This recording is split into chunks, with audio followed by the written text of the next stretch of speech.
maybe in the sense of like people so worried about earnings, so worried about money nowadays. People are have to work because if there's no work, there's no pay. And Mm. along the way, people are having this issue that we have to go back to work and work and work and work again. And then, what if there's no pay? What if we have Yeah. a huge rise of unemployment lately? Again, we have the recession and the depression, especially in America. I mean, a lot of this worries going on when it comes to material gain and wealth. Yeah. So I'm just want to know, sir, what since you have like a background on economics and you have experience talking to different business meetings and banking meetings as well with different Mm. bankers, what can you say is the advice for those people who are working in the business sector or in the economic generally? What is your advice for them, sir, to Yeah. handle that? It's particularly relevant at the moment, that question, Carl, because there's so much job insecurity. So many people have lost their jobs. Even the people that have their jobs still are worried. There are about to be enormous write-downs of profits that have already started. There's going to be a global recession, pretty obviously. The only question is how long is it going to go for, and which countries are going to actually not just go into recession, but go into depression. So the material concerns of people are valid, and they're not to be waved away. And I think it takes a pretty stupid and inconsiderate pastor or Christian leader to say money doesn't really matter, just focus on God. That's a ridiculous thing to say, and it's pretty unbiblical too. I think there are two broad categories of points to make, and I'll just make the 2 points that kind of headline each of those categories. The first is that we are responsible for our well-being.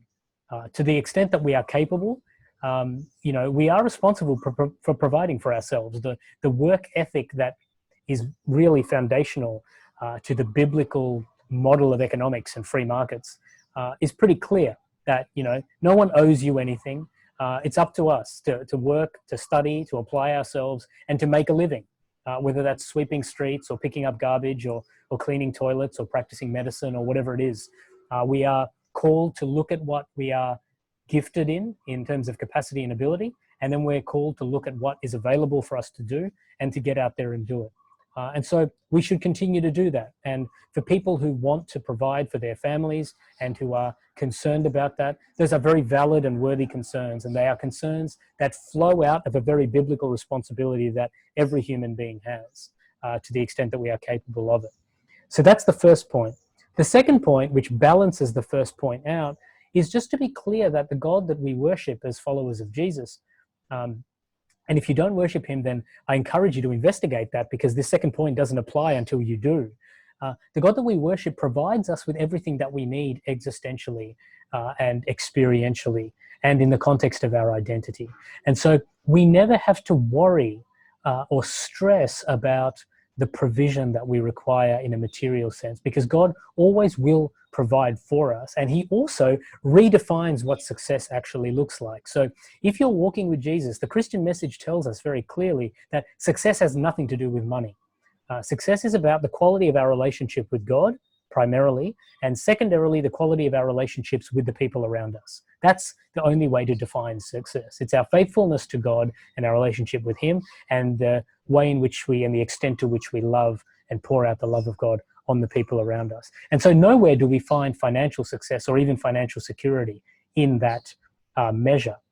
So we can rest assured that our success, our identity, our fulfillment has nothing to do with money. But similarly, at the same time, looking back at the first point, we still have to understand that, yes, we do have a responsibility to provide. And so we should pray for God's help in providing for us, for God's help in providing opportunities and providing the means through which we can then provide for ourselves. But then we need to actually get up and get off our backsides and go and work and follow those opportunities and look for them. So there is always a balance between God's sovereignty and human responsibility, and we have to take both of those very seriously. As soon as we compromise on either of those, we are being unbiblical, because the Bible is very, very clear that it calls, repeatedly, it declares both of these truths. In Colossians 3, whatever you do, do it as if you are doing it for the Lord. We are called in Isaiah 58, in the book of Amos, in Matthew chapters 5 through 7, to work hard so we can then provide for people who can't provide for themselves, provide for people who are oppressed or who are struggling or who need that kind of material provision. But then at the same time, we're told not to worry about tomorrow, for tomorrow will take care of itself, but just to focus on today. We're told that God knows how many hairs there are on our heads, that he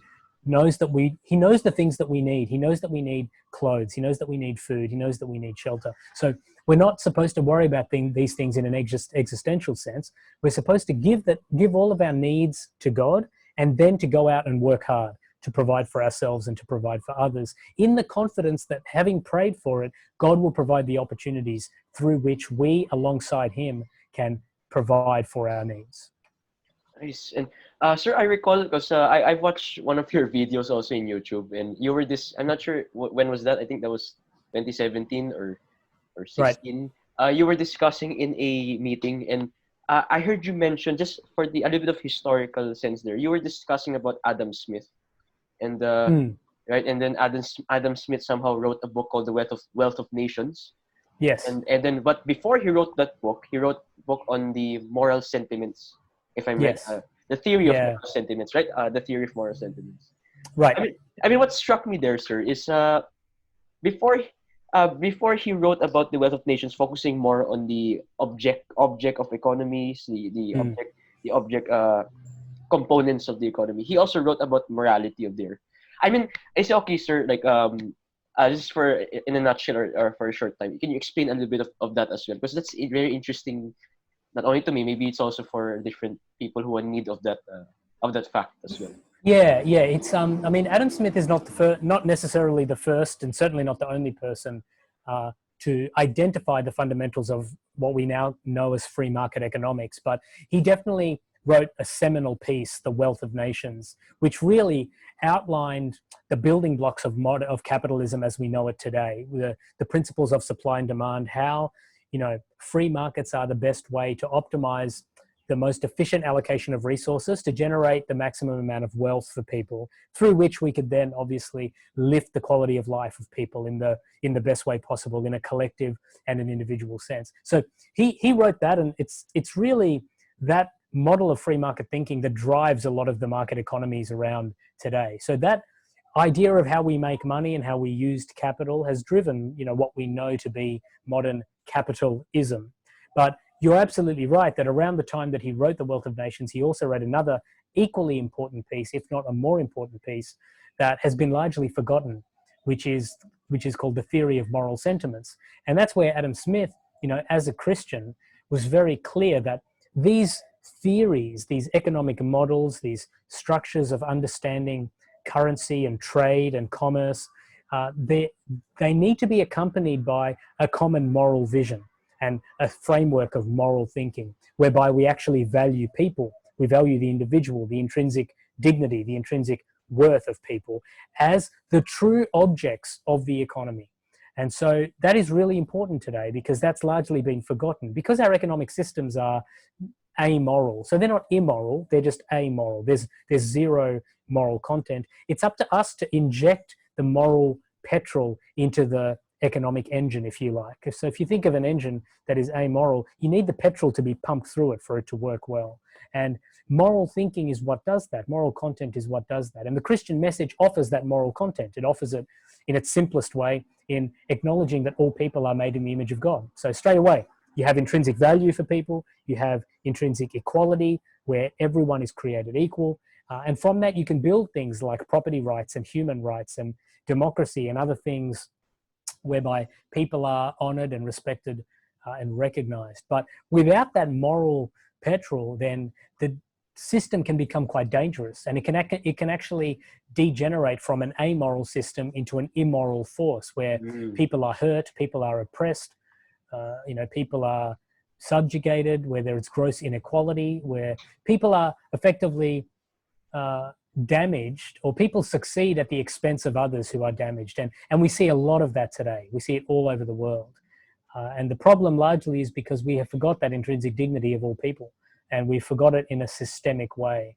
And so it's really all the more important for the church and for followers of Jesus to be a prophetic voice and to speak out into that, and also to materially actually put our money where our mouth is and actually help people and reach out and do what we can. And thankfully, through history, you see a lot of Christians doing this. The very concept of charity, the building of hospitals, the alleviation of suffering, the abolition of slavery, the civil rights fights and battles, the declarations of democracy, the liberations of people, the Universal Declaration of Human Rights. Again and again, you see either Christians or at the very least Judeo-Christian thinking at the heart of a lot of these things. And it comes because of that moral content and that moral substance that Christianity offers. You know, Jürgen Habermas, you know, the great atheist, philosopher and professor, and I'm paraphrasing him, but he so powerfully said that modern civilization owns so much of its idea of moral consciousness to the Jewish ethic of justice and the Christian ethic of love.